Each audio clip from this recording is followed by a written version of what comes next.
Los problemas de Job fueron proverbiales.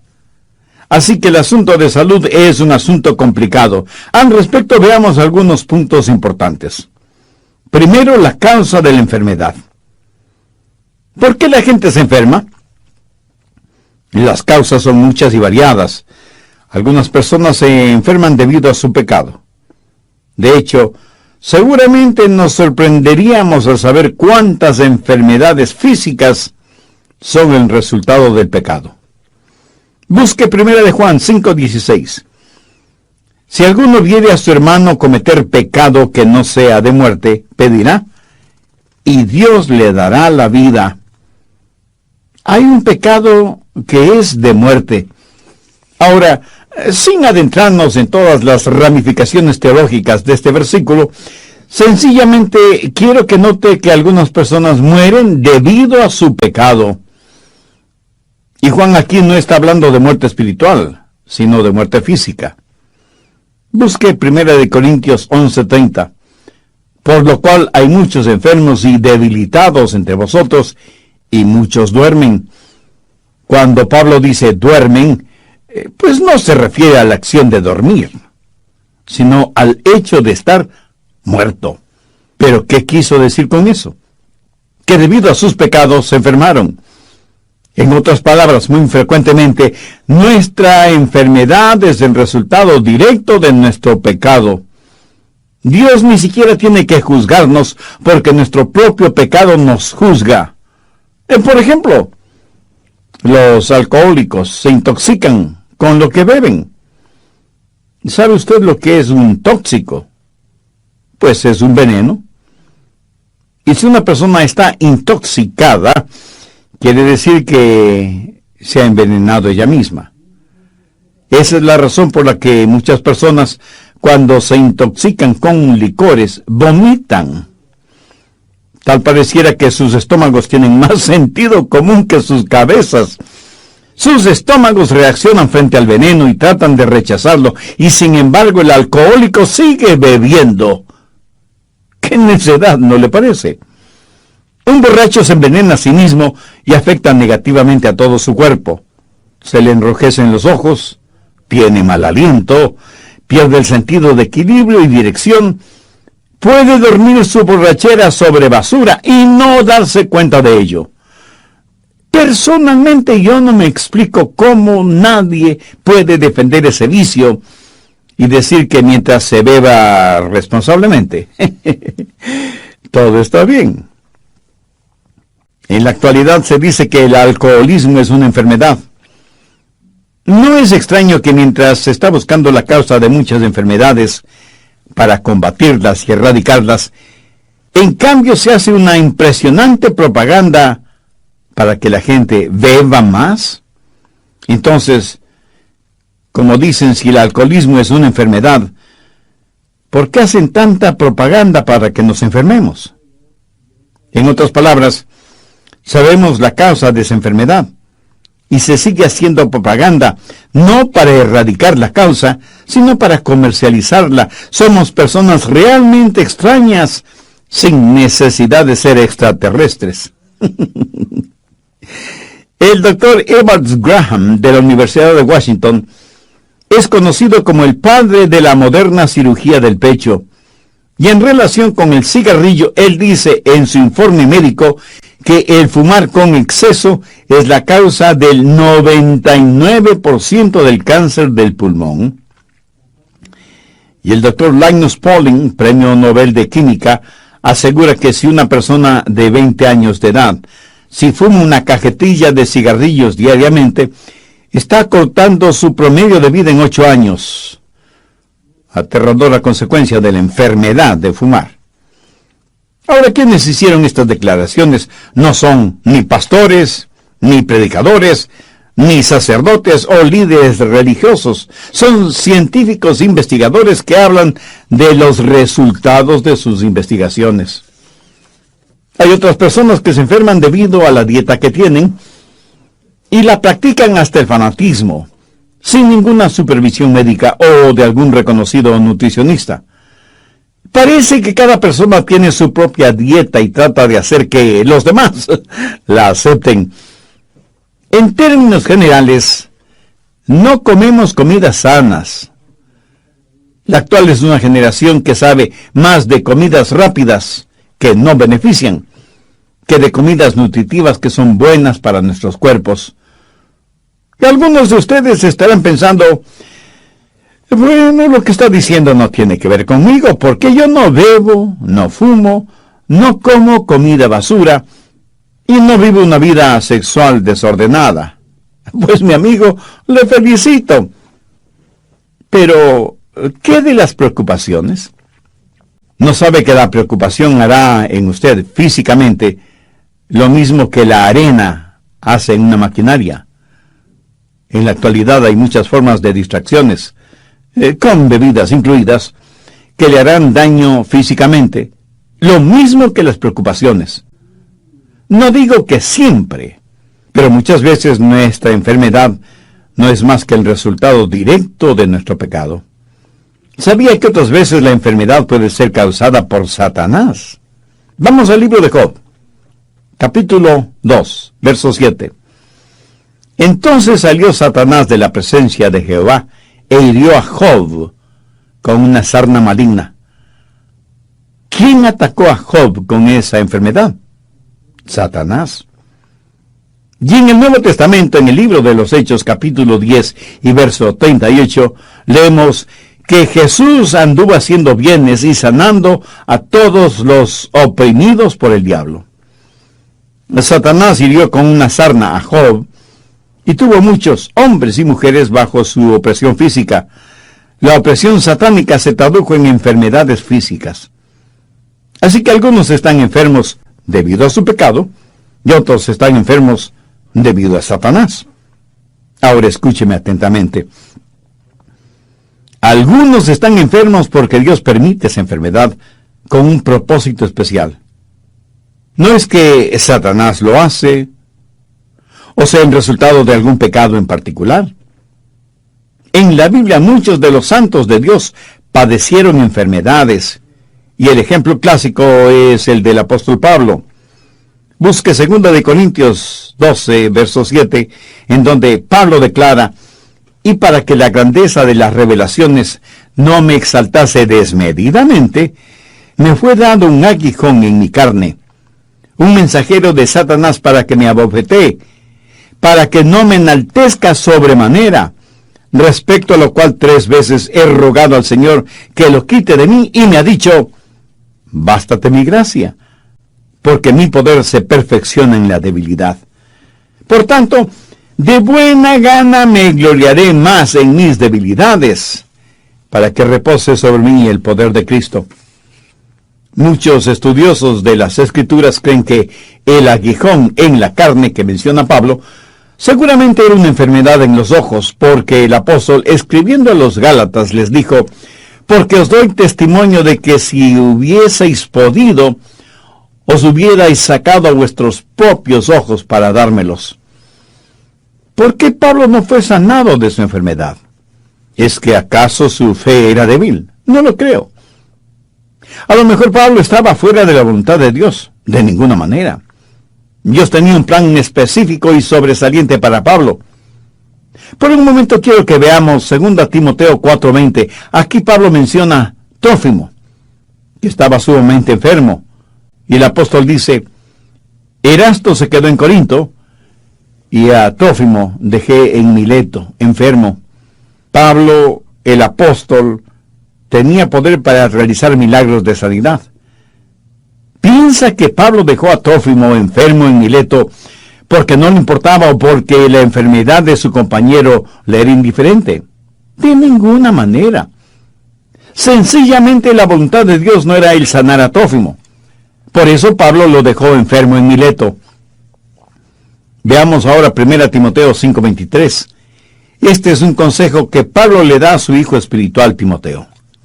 Y le dice, ya no bebas agua, sino que usa un poco de vino por causa de tu estómago y de tus frecuentes enfermedades. Timoteo era un hijo de Dios, un predicador del Evangelio y un gran siervo e hijo espiritual de Pablo. Sin embargo, Pablo no tuvo el poder para milagrosamente sanarle. Lo único que pudo hacer el apóstol fue recomendarle que ya no bebiera agua por obvias razones de contaminación y que más bien tomara un poco de vino.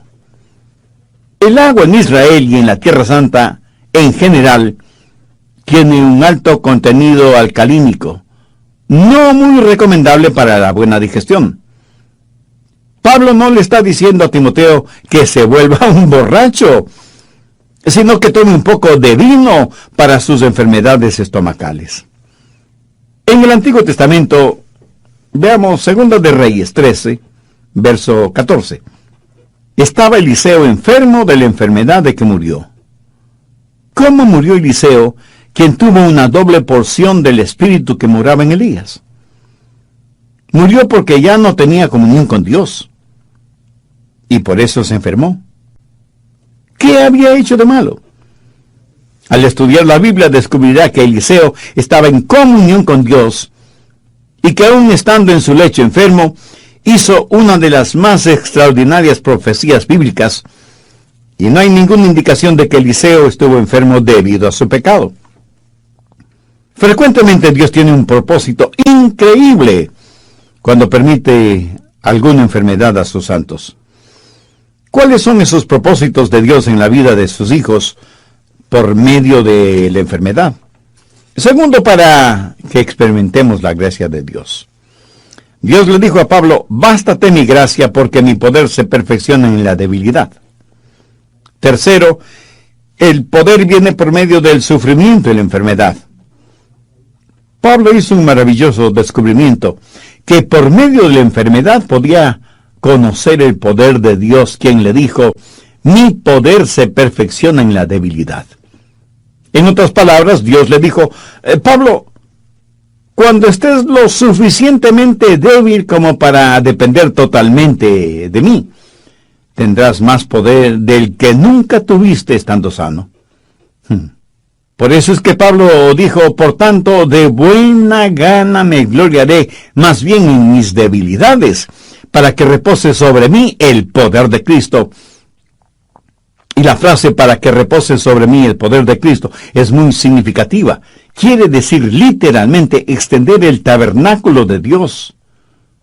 Dios ha extendido su poder sobre la vida de Pablo, y por eso el apóstol siente que cuando es débil, entonces es fuerte.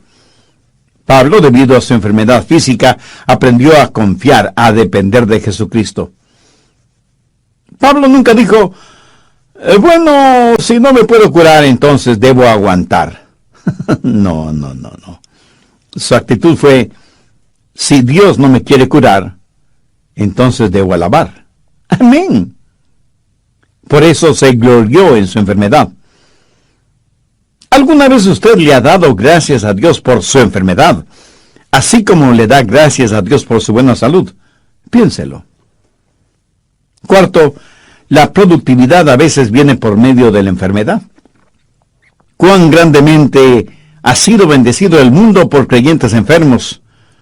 Y aunque no sea difícil el comprenderlo, Dios puede usar nuestro sufrimiento para bendecir a otras personas. Veamos 2 Corintios 1:6. Pero si somos atribulados, es para vuestra consolación y salvación.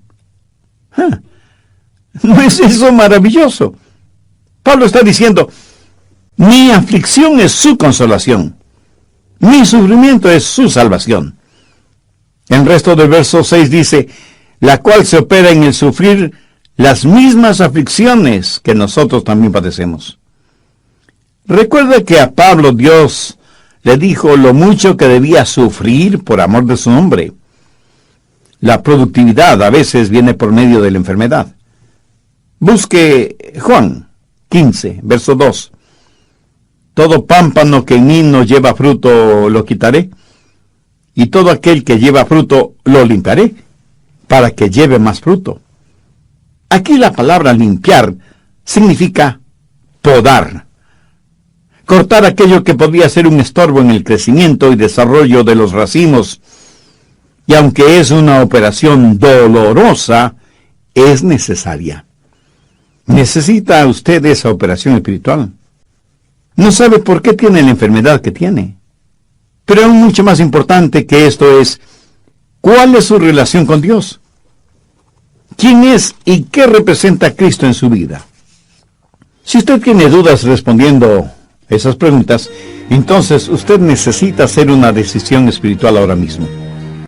Un hombre estaba visitando un huerto de manzanas y vio un árbol tan cargado de manzanas que las ramas tenían que ser apuntaladas, y le preguntó al cuidador de la huerta acerca de la productividad de ese árbol. Y el hombre le contestó: Señor, usted no lo va a creer, pero este era uno de los árboles menos productivos en la huerta, por lo que tuve que tomar medidas drásticas. Con un hacha hice una profunda incisión en el tronco del árbol, y desde entonces este árbol ha dado más manzanas que ningún otro árbol del huerto. Aprendí que cuando un árbol no tiene más que ramas y hojas, pero no da ningún fruto, la herida que le hice en el tronco sirvió para despertar a este árbol, para que diera fruto. Interesante, ¿no le parece? Quinto, la pureza llega por medio del sufrimiento y la enfermedad. Veamos 1 de Pedro 5:10. Mas el Dios de toda gracia, que nos llamó a su gloria eterna en Jesucristo, después que hayáis padecido un poco tiempo, Él mismo os perfeccione, afirme, fortalezca y establezca. ¿Alguna vez he pensado que a lo mejor sus sufrimientos son para su perfección, para su fortalecimiento, para su crecimiento espiritual? Por eso es que Pedro está diciendo lo que dijo. Mire lo que Job dijo: mas él conoce mi camino, me probará y saldré como oro. En otras palabras, Job dijo: este sufrimiento es como un crisol, en donde serán quemadas todas las impurezas. Y en el Salmo 119:67, David dijo: antes que fuera yo humillado, descarriado andaba, mas ahora guardo tu palabra. 1 de Corintios 1, verso 27. Sino que lo necio del mundo escogió Dios para avergonzar a los sabios, y lo débil del mundo escogió Dios para avergonzar a lo fuerte. De paso, permítame decir que la palabra débil en este contexto no quiere decir débil de carácter o sin fuerza física. Más bien significa estar enfermo. ¿Por qué Dios escoge a la gente enferma? La respuesta está en el verso 29. A fin de que nadie se jacte en su presencia. Ahora, ¿cuál es el propósito de todo esto? Verso 31. Para que, como está escrito, el que se gloríe en el Señor. ¿Cómo es que nuestra muerte puede traer gloria a Dios? Vayamos al Evangelio de Juan, capítulo 21, verso 19. Esto dijo dando a entender con qué muerte había de glorificar a Dios. Dios, por así decirlo, cierra la boca del diablo. El apóstol Santiago usa el ejemplo de Job. La acusación del diablo contra Job era que Job no amaba a Dios. Y la única razón por la cual Job servía a Dios es porque Dios le había sobornado. Y Satanás le dijo a Dios: Job te sirve porque eres demasiado bueno con él. ¿Qué es lo que el diablo le dijo a Eva en el jardín del Edén? Dios no es lo suficientemente bueno para ti. Mira lo que Dios no te permite tener. Pero en relación con Job, el diablo dice que Dios era demasiado bueno con Job. Y Dios respondió al diablo: tú no conoces a mi siervo Job. Él no me sirve debido a las cosas que le doy o a lo que hago por él. Lo hace porque verdadera y sinceramente me ama. Para probártelo, Satanás, te doy permiso para que le quites todo lo que tiene, pero no toques su vida. Bueno, creo que todos sabemos esa extraordinaria historia, resumida en la clásica frase de Job: he aquí, aunque él me matare, en él esperaré. Aquí Job está declarando su total y absoluta fe en Dios. Muchas personas, incluso creyentes, profesan una fe condicionada. Señor, si haces esto por mí, Dios, si me ayudas a conseguir esto o aquello. La verdad es que necesitamos una fe como la de Job, quien dijo, Señor, aunque me mates, te serviré. Eso, mi amigo, cierra la boca de Satanás. ¿No sería formidable que en nuestro contexto actual podamos decir, aunque no tengo buena salud, y aunque no tengo posesiones materiales, amo a mi Dios, y Jesucristo es real y suficiente para mí? Andrew Murray fue un gran hombre de Dios, y él escribió lo siguiente: frente a los problemas, un hijo o hija de Dios pueden decir, Dios me trajo hasta aquí, y es por su voluntad que estoy en este lugar. Él me protegerá con su amor, y me dará la fortaleza para comportarme como su hijo. Él transformará las pruebas en bendiciones, enseñándome las cosas que Él quiere que aprenda. Y finalmente, en su tiempo, Él me sacará de los problemas, como y cuando Él lo quiera.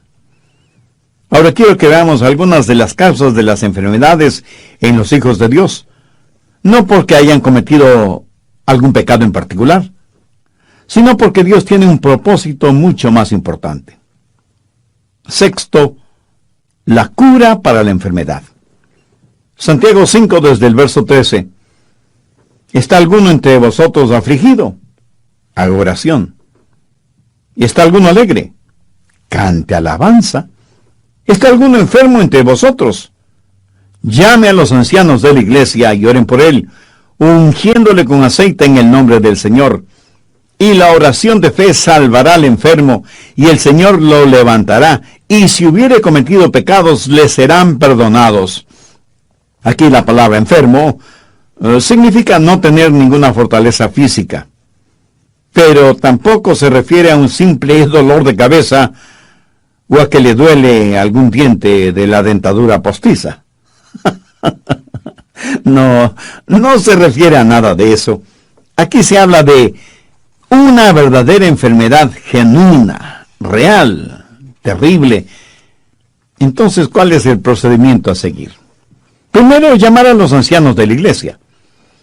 Esto no necesariamente significa una persona llena de años, aunque esa es la etimología de la palabra, pero más bien se refiere a un líder en la iglesia. Anciano es una palabra usada intercambiablemente en la Biblia referente a un pastor o un obispo.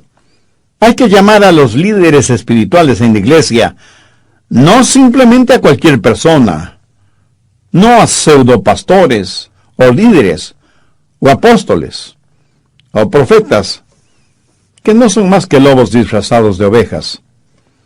Segundo, orar por el enfermo y ungirle con aceite. Así lo dice el verso 14. Oren por él ungiéndole con aceite en el nombre del Señor. Ahora, ¿qué significa ungir con aceite?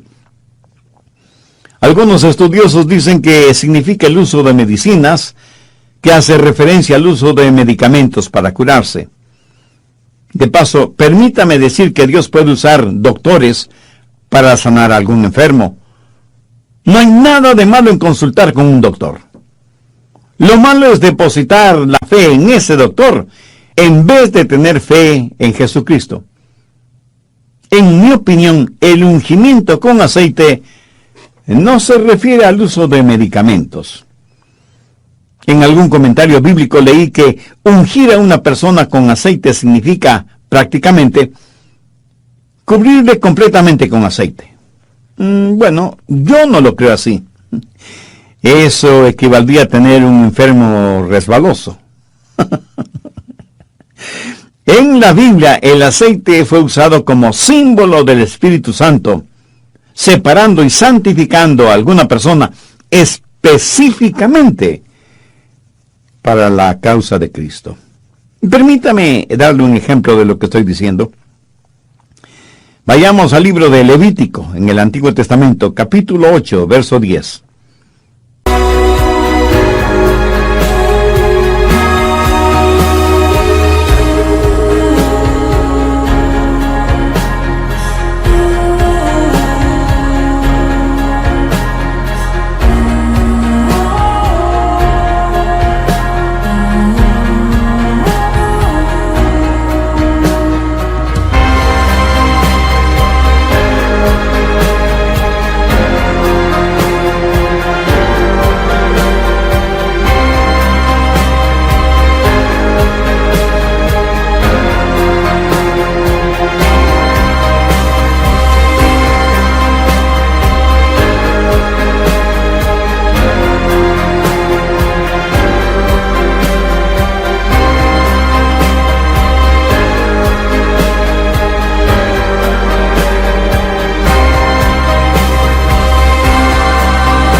tomó Moisés el aceite de la unción y ungió el tabernáculo y todas las cosas que estaban en él.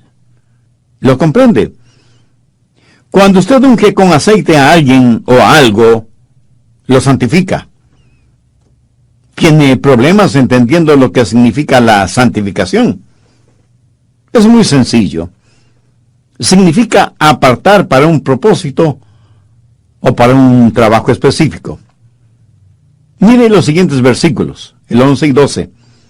Y roció de él sobre el altar 7 veces, y ungió el altar y todos sus utensilios, y la fuente y su base para santificarlos, y derramó del aceite de la unción sobre la cabeza de Aarón, y lo ungió para santificarlo. El ungimiento con aceite es un acto simbólico, similar a la cena del Señor, o Santa Cena, o comunión, al bautismo por inmersión, o la imposición de manos. Simboliza algo hermoso y sobrenatural. El aceite en la Biblia, siendo un símbolo del Espíritu Santo, cuando es usado para ungir a una persona, simboliza el que esa persona es separada, apartada para el servicio de Dios.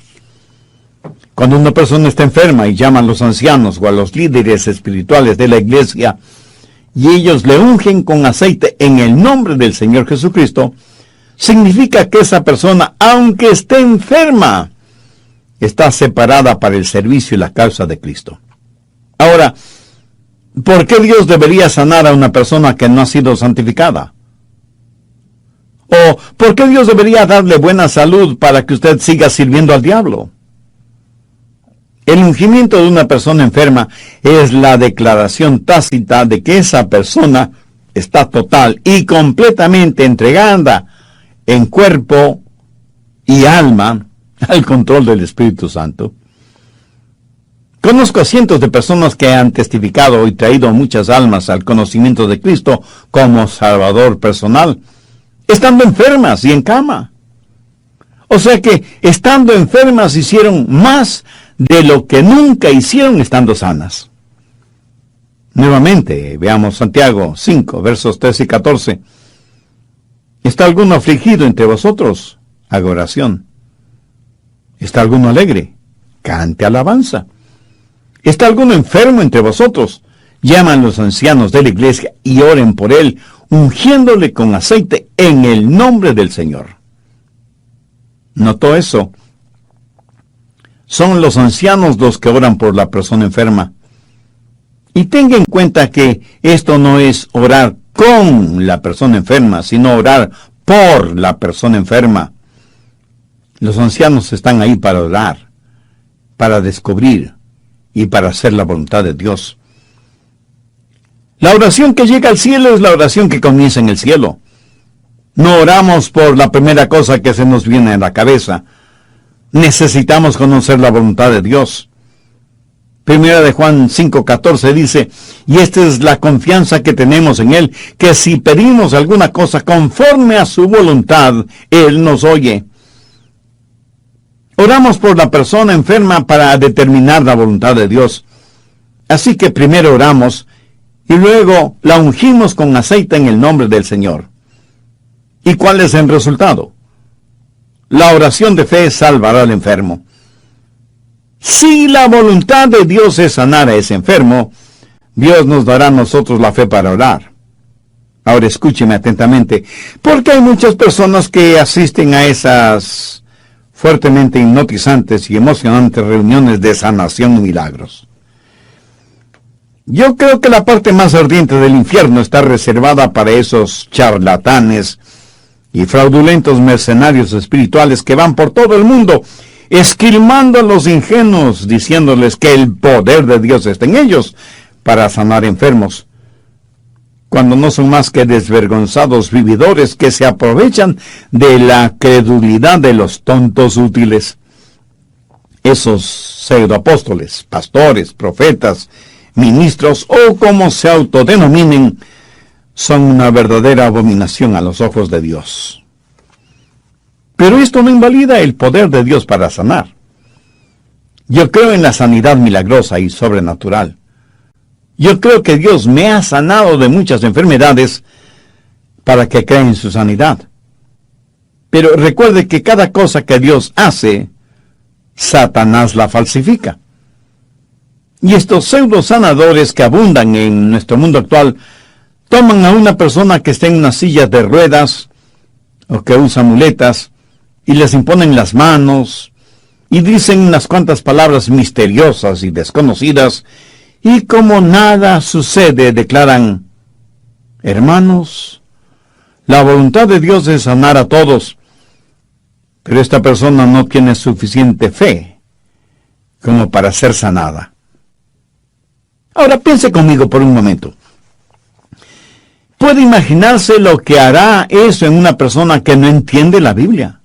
¿Se da cuenta del tremendo daño que hacen al ego espiritual de esa persona? No creo que haya nada más abominable que eso. Si usted estudia detenidamente este pasaje de Santiago, descubrirá que no es la fe del enfermo de la que se está hablando, sino de la oración de fe de quienes oran por él. Y en vez de decirle al enfermo, no tienes suficiente fe para ser sanado, deberían decir, yo no tengo la suficiente fe para orar por ti. ¿Qué es lo que dice la Biblia? La oración de fe salvará al enfermo. Pero no se refiere a la oración del enfermo, sino a la oración de los líderes espirituales, de los ancianos, por el enfermo. Cuando una persona ha sido ungida y santificada, esa persona ha sido apartada para el servicio de Dios. Y cuando se ora con fe buscando la voluntad de Dios, el Santo Espíritu de Dios honrará esa oración de fe. Esto lo sé porque lo he visto suceder. He visto cómo Dios ha sanado en forma milagrosa e instantánea, en respuesta a la oración de fe. Yo no tengo el don de sanidad. No lo tengo ni lo busco, porque ese no es mi llamado. Pero esto no quiere decir que no ore por los enfermos. Y he visto cómo Dios ha sanado, no a todos, pero a muchos de ellos. Y he dado la honra y la gloria a Dios, que es el único que puede sanar enfermos, si esa es su voluntad. Si no lo es, no hay ningún hombre o mujer sobre esta tierra que pueda sanar a ningún enfermo, aunque diga que lo hace en el nombre de Jesús. Al respecto, busque Mateo 7, versos 22 y 23. Muchos me dirán en aquel día, Señor, Señor, ¿no profetizamos en tu nombre? Y en tu nombre echamos fuera demonios, y en tu nombre hicimos muchos milagros.